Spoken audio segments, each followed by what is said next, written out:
ఇదేనా మీరు చెప్పిన ఇందిరమ్మ రాజ్యం? ఇదేనా మీరు చెప్పిన మొహబ్బత్ కి దుకాన్? జనం తిడితే, జనం ఆక్రోశిస్తే, జనం గట్టిగా మాట్లాడితే జర్నలిస్టులను జైల్లో పెడతారా?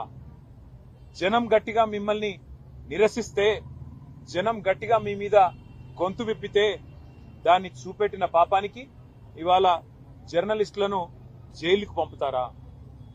ఒకరు ఇద్దరు కాదు, ఇప్పటికీ రేవంత్ రెడ్డి గారి ప్రభుత్వం వచ్చిన తర్వాత ఈ రాష్ట్రంలో ఒకరిద్దరు కాదు, సిద్దిరెడ్డి శ్రీనివాస్ రెడ్డి, గౌతమ్ పోతగోని, ఆకుల శ్రీనివాస్ రెడ్డి, శంకర్ గౌడ్, యారా రంజిత్ రెడ్డి, రాజ్ కుమార్ నాయక్, సరితా యాదవ్, విజయారెడ్డి, రేవతి, తన్వి యాదవ్, శివారెడ్డి.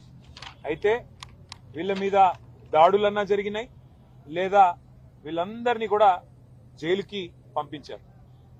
ఇంత నికృష్టంగా కేవలం ప్రభుత్వం మీద ఉన్న అసహనం ఏదైతే ప్రజల్లో ఉందో, ప్రభుత్వం మీద ఉన్న అభిప్రాయం ఏదైతే ప్రజల్లో ఉందో, దాన్ని అక్కడ మెయిన్ స్ట్రీమ్ మీడియా పట్టించుకోవట్లేదు కాబట్టి, ప్రధాన మీడియాని రేవంత్ రెడ్డి గారు మేనేజ్ చేస్తున్నారు కాబట్టి, వాళ్ళు చూపెడతలేరు కాబట్టి, ప్రజలు ప్రత్యామ్నాయ మీడియా అయిన డిజిటల్ మీడియాలో తమ ఆక్రోశాన్ని వెలగక్కితే, రేవంత్ రెడ్డి భాషలోనే రేవంత్ రెడ్డికి ఆయన స్థానాన్ని గుర్తు చేస్తే, ఇవాళ ఈ రకంగా మాట్లాడడం అనేది, ఈ రకంగా జర్నలిస్టులను జైల్లో పెట్టడం అనేది ఎంతవరకు మంచిదో ఆయన కూడా ఆలోచించుకోవాలి. ఎందుకంటే ఈరోజు వీళ్ళకి జరిగింది రేపు తప్పకుండా కాంగ్రెస్ నాయకులు, కాంగ్రెస్ కార్యకర్తలకు కూడా జరుగుతుంది.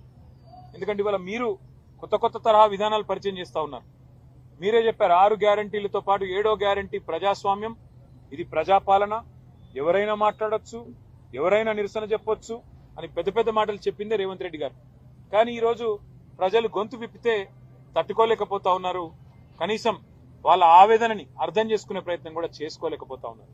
నేను ఇంకొక మాట కూడా అడుగుతా ఉన్నా రేవంత్ రెడ్డి గారు, మీరేమో ఏదో మీ భార్య పిల్లల్ని ఎవరో దూషించారు అని చెప్పి ఆక్రోశిస్తున్నారు అసెంబ్లీలో, మరి మిగతా వారి కుటుంబాలు లేవా?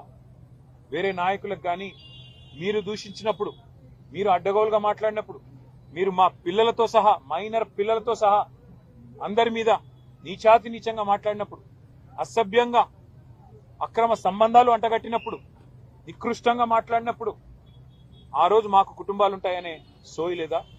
ఈ రకంగా నువ్వు మాట్లాడితేనేమో మంచిది, ఇంకొకరు మాట్లాడితే మంచిది కాదా?